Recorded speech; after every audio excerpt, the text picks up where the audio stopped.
Kingdom Come Deliverance 2 is one of the best new releases in years. But you know what other game still holds a special place in our hearts? That's right, Skyrim. There is something magical about exploring Tamriel for the first time, joining its factions and of course, getting wrapped up in the dark and twisted questline of the Dark Brotherhood. One character burned himself into my brain, the one and only Cicero, the creepy, unforgettable jester with a knack for murder.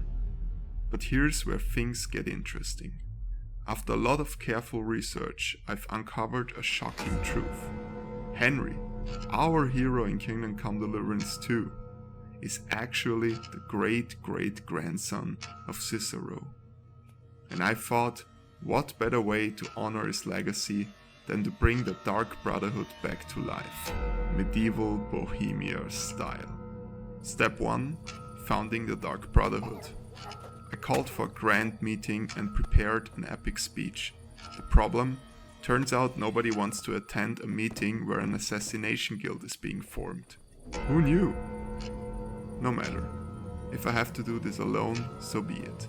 I mean, who needs friends when you have got a lot of daggers and a shadowy purpose, right? Next up, I needed the Night Mother, the mysterious, mummified matron who guides the Dark Brotherhood's contracts. Sadly, there were no talking corpses to be found in Bohemia, so I had to improvise. This random object will have to do. The important thing is believing, right? And then, she spoke to me. Henry, your first mission is to destroy the plot in Miskowitz. The bailiff and other key people work together to keep things secret. You need to end their murderous game once and for all. First, I had to scout the area for the murderers of Miskowitz. As I walked through the village on this sunny day, I noticed a very suspicious person, the butcher. At first glance, he seemed like an ordinary man, just doing his work. But as I looked closer, the truth began to unravel. I decided to inspect his wares, and that's when I saw it. Pork tenderloin for sale. But there were no pigs in Miskowitz. Not a single one. Maybe next time. That's all I needed to know. The butcher wasn't just slicing meat. He was slicing up the evidence of his crimes. He was one of the murderers. As I walked through the market, I noticed a couple of young women. They had an innocent look about them, so I moved on, still hunting for clues. My mind quickly drifted to the blacksmith. He had always seemed a bit off. What could he possibly need all those weapons for in a quiet village like Miskowitz? I decided to speak with his wife, and it didn't take long for the truth to surface. She mentioned how he never had time to make horseshoes or do the usual blacksmithing stuff.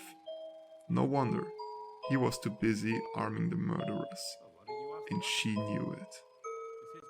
That was it. He was my number 2 on my list. While I was looking around, I came across the baker.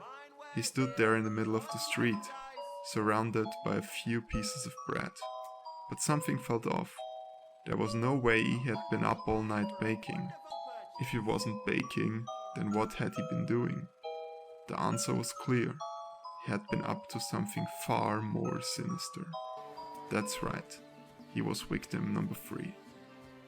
After a couple of chats with the locals, I heard a rumor. Apparently, every full moon, all these suspects meet at the tavern. What they discuss, nobody knows, but I'm certain they aren't talking about the weather.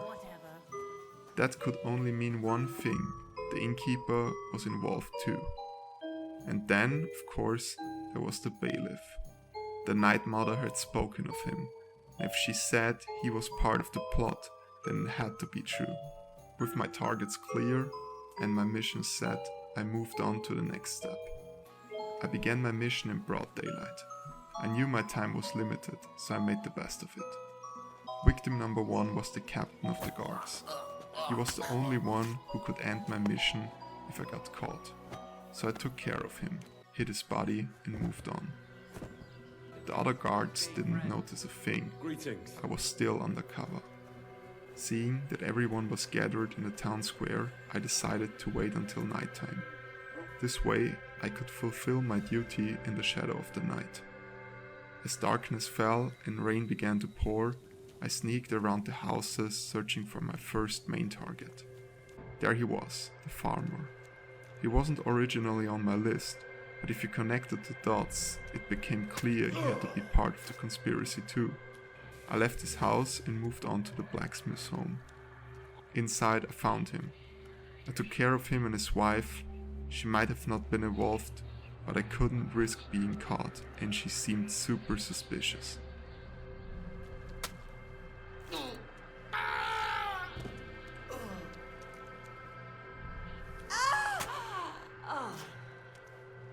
Walking through the stormy night, I reached the next house.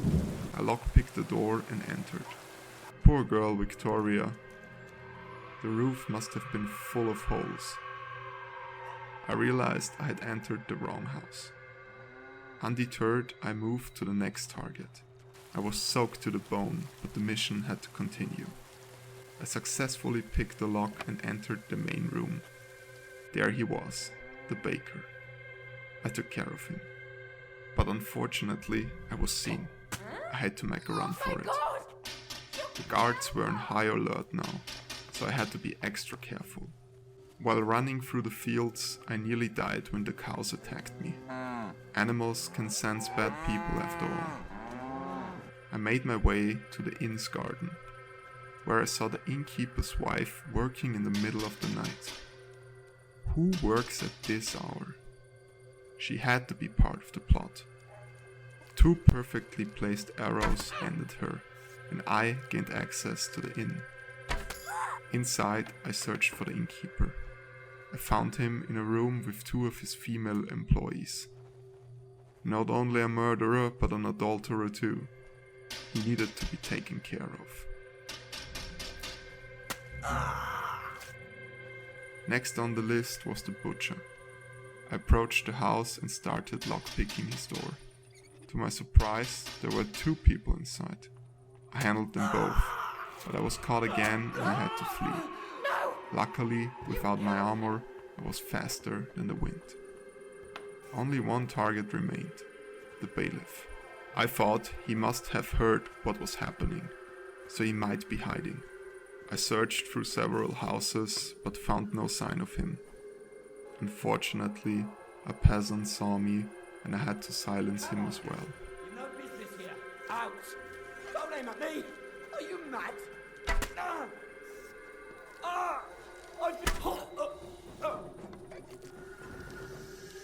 In the town square, the people were already mourning their losses. I almost felt sorry for them, but then I remembered what they had done.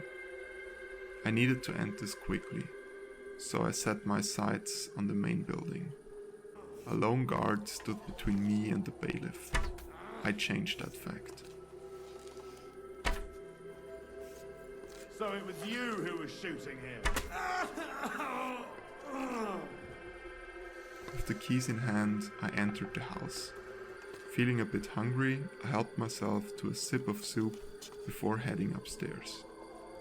In the master bedroom, the final puzzle piece was sleeping. I walked up to him and finished my mission.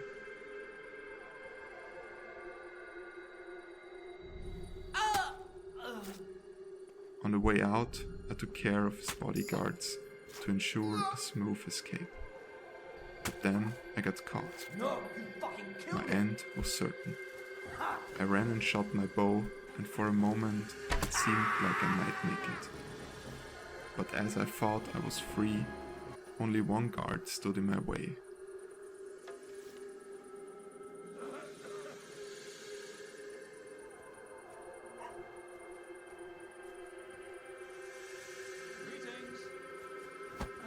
I messed up my assassination attack.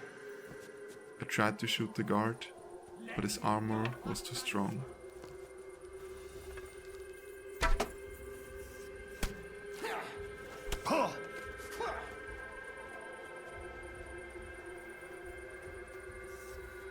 With one strike, he ended my life. I tried to make the Dark Brotherhood proud, but in the end, I failed.